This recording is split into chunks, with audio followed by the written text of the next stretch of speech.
भारतीय राजनीति की माहिर खिलाड़ी है और उसका असर साफ तौर पर जो फैसला धनंजय सिंह की पत्नी को लेकर उन्होंने जौनपुर में लिया है उससे दिखाई दे रहा है। एक तरफ दिख रहा था कि कृपाशंकर सिंह के लिए इजी विन होने जा रहा है, बीजेपी के लिए जौनपुर इजी विन होने जा रहा है, पर धनंजय सिंह जेल में है, बड़े पैमाने पर ठाकुर वोटर है उस जिले में, और अब बीएसपी ने जो उनकी पत्नी को उम्मीदवार बनाने का फैसला लिया है, त्रिकोणीय होता ये मुकाबला दिख रहा है। सीधे सीधे जो वोटर है बीजेपी के कटेंगे, इससे चुनौती इसमें बीजेपी के लिए बढ़ती दिख रही है। तो सीधे तौर पर मायावती का जो पॉलिटिकल गेम है यहां पर देखने को मिल रहा है, और इस सीट पर स्पेसिफिक अगर बात की जाए तो बीजेपी के लिए यह गेम चुनौती बनाने वाला है। इसके अलावा बाबू सिंह कुशवाहा को समाजवादी पार्टी ने टिकट दिया है, कुशवाहा वोटर काफी है वहां पर, सपा के कोर वोटर है काफी वहां पर, तो इक्वेशन जिस तरीके से सेट हुआ है पॉलिटिकली बेहद हॉट सीट बनती हुई जौनपुर दिखाई दे रही है।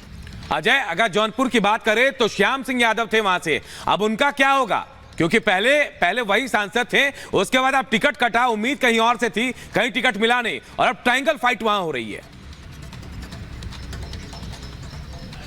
बिल्कुल, आइडेंटिटी पॉलिटिक्स को लेकर आइडेंटिटी क्राइसिस से श्याम सिंह यादव जाते हुए दिखाई दे रहे हैं, और यहां पर क्योंकि जौनपुर में भी समझने की जरूरत यह है कि जिस तरीके से अब आमने सामने एक ठाकुर उम्मीदवारी की जो बात है, एक तरफ कृपाशंकर सिंह खुद है, महाराष्ट्र में कांग्रेस के मंत्री रह चुके हैं, बीजेपी में पैराशूट कैंडिडेट बनकर आए हैं, कैडर भी नाराज बताया जा रहा है वहां पर जौनपुर में उनसे, लेकिन महत्वपूर्ण यह हो गया कि जिस तरीके का धनंजय सिंह का रुतबा है, प्रभाव है, उनकी पत्नी, उनका उम्मीदवार बनना अब सीधे तौर पर जो ठाकुर वोट है उसमें स्प्लिट दिखाई देगा, जो कि मजबूत तौर पर बीजेपी दावा करती है कि उसके संग जाते हैं, उसमें यहां पर चोट लगती हुई दिखाई देगी, और जो बसपा का ये गेम है निश्चित तौर पर अब उस सीट पे तो बेहद इंटरेस्टिंग फाइट होती हुई दिखाई दे रही है।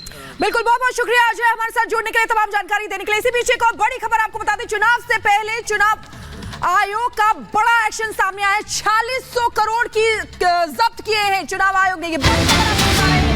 देखिए किस तरीके से चुनाव आयोग भी एक्टिव मोड में नजर आ रहा है। 1 मार्च से 13 अप्रैल के बीच जब्त किया गया है 4600 करोड़, कैश के साथ जेवर और शराब भी शामिल है। ये बड़ी खबर आपको बता दें, चुनाव से पहले चुनाव आयोग का बड़ा एक्शन। देखिए 1 मार्च से लेकर 13 अप्रैल तक की बात करें तो 4600 करोड़ से ज्यादा की जब्ती चुनाव आयोग की तरफ से कर दी गई है। कैश के साथ साथ जेवर और शराब भी इसमें शामिल है, और ये जब चुनाव आयोग की प्रेस कॉन्फ्रेंस हुई थी उन्होंने साफ कर दिया था और ये क्लियर कर दिया था कि किसी भी तरीके से बख्शा नहीं जाएगा। अगर कोई भी इस तरीके की चीजें होंगी उन पर नकेल कसने के लिए प्लानिंग जो है वो चुनाव आयोग की तरफ से की गई थी, और उन्होंने कहा था कि सीधे सीधे एक्शन लिया जाएगा। वही यहां पर दिख रहा है, 1 मार्च से लेकर अगर 13 अप्रैल तक की बात करें 4600 करोड़ से ज्यादा की जब्ती हुई है। और अखिलेश हमारे सहयोगी जुड़े हुए सीधे हमारे साथ। अखिलेश, बहुत बड़ी जब्ती, बहुत बड़ी कामयाबी से कहा जा रहा है, क्या कुछ डिटेल मिल पाया ये कि ये चुनावी जो उम्मीदवार हैं या फिर कार्यकर्ता हैं पार्टी को, उनसे जब्त किया गया कि आम लोगों से जब्त किया गया? ये देखिए, सीधे तौर पर कहें कि चुनाव आयोग का एक बड़ा कदम है, सराहनीय कदम है, लेकिन इसके साथ एक बड़ी चिंता भी है कि इतने सख्त नियम कायदों के बावजूद इस तरह की जब्ती सिर्फ 1 मार्च से लेकर 13 अप्रैल के बीच होती है। अभी 1.5 महीने समय है चुनाव में। सोचिए, इतनी सख्ती और कानून के बावजूद इस तरह की हरकतें हो रही हैं, और तमिलनाडु में सबसे ज्यादा इस तरह की जब्ती हुई, कर्नाटक में सबसे अधिक शराब की जब्ती हुई, आंध्र प्रदेश में नकदी की जब्ती हुई, सोने की, ड्रग्स की। ये वाकई चिंताजनक विषय है कि इस तरह की चीजें देने की कोशिश की जा रही है इस चुनाव में। लेकिन सबसे बड़ी बात है कि चुनाव आयोग के सामने एक समस्या ये आ जाती है कि जो भी जब्ती होती है वो एक प्रॉक्सी लोग होते हैं। ये क्लियर करना बड़ा मुश्किल होता है कि किसके लिए ये जा रहा था, और ये लंबी जांच का विषय होता है। इसका फायदा ये कैंडिडेट उठाते हैं, और नकदी लेकर कोई दूसरा जाता है, गाड़ी किसी दूसरे की होती है, तो कनेक्ट करना काफी मुश्किल होता है। और यही वजह है कि चुनाव आयोग बार बार कहता है कि इसको लेकर एक कड़ी गाइडलाइन और एक कड़ा नियम, कड़ा कानून बनना चाहिए। इस तरह की जब्ती अगर चुनाव आयोग करता है महज 1 मार्च से लेकर 13 अप्रैल तक, वाकई ये कहा जा सकता है कि उसने बहुत अच्छा काम किया। लेकिन चिंता की बात यह है कि इस तरह की चीजें हो क्यों रही हैं। फ्री एंड फेयर चुनाव की बात जो कही जा रही है, हर स्तर पर कोशिश की जा रही है, आखिर वो धरातल पर क्यों नहीं उतरती? बिल्कुल, और कहीं ना कहीं अखिलेश हम समझ सकते हैं और कह सकते हैं कि चुनाव आयोग ने अब कार्रवाई की तो आगे इसका असर भी दिखेगा। बहुत बहुत शुक्रिया। इधर लोकसभा चुनाव के पहले चरण में अभी 4 दिन बाकी हैं। इससे पहले चुनाव आयोग ने 75 सालों के इतिहास में सबसे ज्यादा कैश, शराब और सोने की जब्ती की है। इससे जुड़ी एक रिपोर्ट आप सबको दिखाते हैं।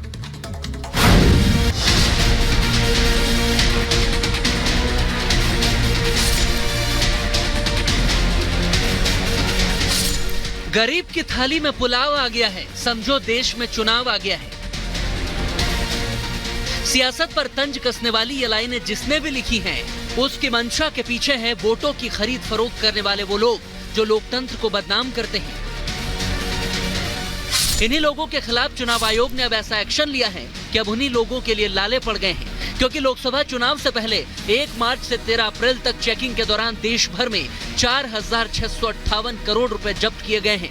इनमें कैश, सोना चांदी, शराब, ड्रग्स और कीमती सामान शामिल हैं। याद रखिए, ये 75 साल के इतिहास में अब तक की सबसे बड़ी जब्ती है। 2019 के लोकसभा चुनाव के दौरान भी 3,475 करोड़ रुपए सीज किए गए थे, मगर इस बार आंकड़ा अभी तक ही इससे 1.5 गुना ज्यादा पहुंच चुका है। कांग्रेस की सरकार होती तो ये सब कुछ लूट जाता। ये लूट मोदी ने बंद की है और इसलिए मोदी पर उनका गुस्सा 7वें आसमान पर है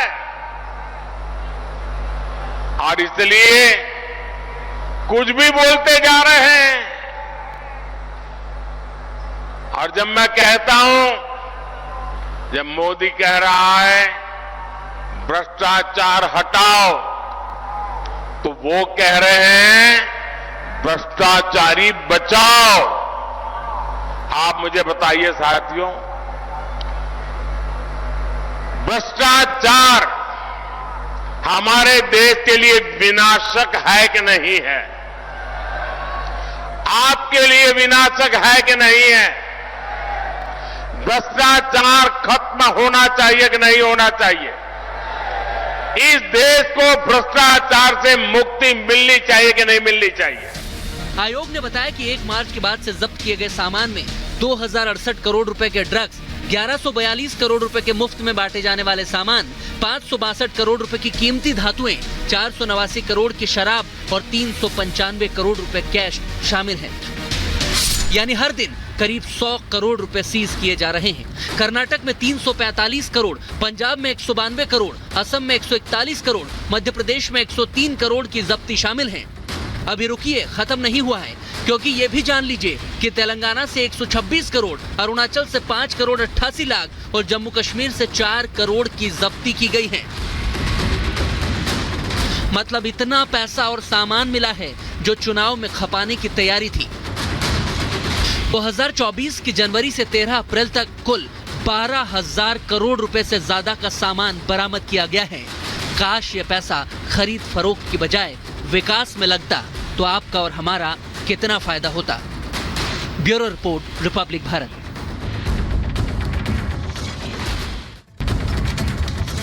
और ये जो 4600 करोड़ की जब्ती हुई है, उसमें आपको बताते हैं कि लोकसभा चुनाव से पहले चुनाव आयोग एक्शन में नजर आ रहा है, इसीलिए 4600 करोड़ की जब्ती हुई है। देश भर में चेकिंग के दौरान 4600 करोड़ से ज्यादा की जब्ती हुई है। चुनाव आयोग ने ये जब्ती 1 मार्च से लेकर 13 अप्रैल के बीच में की है। इसमें कैश के साथ ही सोना, चांदी और शराब भी शामिल है। ये आपको बता रहे हैं 1000 करोड़ का मुफ्त बांटा जाने वाला सामान भी जब्त हुआ है। देखिए किस तरीके से 500 करोड़ के करीब सोना, चांदी जैसा कीमती सामान जिसको सीज किया गया है। कैश के साथ साथ सभी सामान मिलाकर हर दिन 100 करोड़ की जब्ती हुई है। 75 साल के इतिहास में यह अब तक की सबसे बड़ी जब्ती है जो सामने आया है जानकारी के अनुसार। इससे पहले जनवरी, फरवरी में 7,502 करोड़ की जब्ती की गई थी, यह भी आपको बता रहे हैं। इसके अलावा जनवरी से लेकर 13 अप्रैल तक कुल 12,000 करोड़ की जब्ती की जा चुकी है। देखिए कितना बड़ा ये नेक्सस चल रहा है। तमिलनाडु में सबसे ज्यादा कैश और कर्नाटक में सबसे ज्यादा शराब जब्त की गई है। 2019 के लोकसभा चुनाव के दौरान 3,475 करोड़ सीज किए गए थे, ये भी आपको बता रहे हैं। देखिए किस तरीके से 4600 करोड़ की सबसे ज्यादा इतिहास में जब्ती की गई है चुनाव आयोग की तरफ से।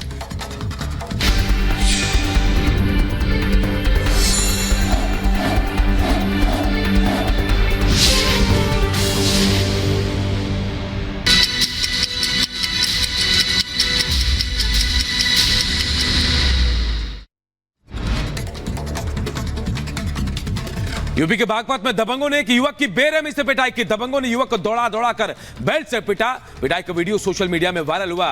बीएसपी नेता का बेटा बताया जा रहा है पीड़ित। यूपी के बहराइच में लगातार आग का तांडव जारी है। आग से खेत में लगी गेहूं की 50 बीघा फसल जलकर राख हो गई। दमकल कर्मियों ने ग्रामीणों के साथ कड़ी मशक्कत के बाद आग पर काबू पाया। यूपी के रायबरेली में थ्रेशर मशीन की चपेट में आया युवक। थ्रेशर मशीन में फंसकर युवक का हाथ कटा। जिला अस्पताल में घायल युवक को भर्ती कराया गया। यूपी के शाहजहांपुर में तेज रफ्तार कार ने बाइक सवार को मारी टक्कर। हादसे में युवक की मौत हो गई। परिजनों में मचा कोहराम। पुलिस मामले की जांच में जुटी है। यूपी के बुलंदशहर में पुरानी रंजिश के चलते दो पक्षों में हुआ खूनी संघर्ष। जमकर चले लाठी डंडे पत्थर और गोलियां। पीट कर बुजुर्ग दंपत्ति का हत्या। दोनों पक्षों के 1 दर्जन लोग घायल हुए। 3 की गिरफ्तारी है।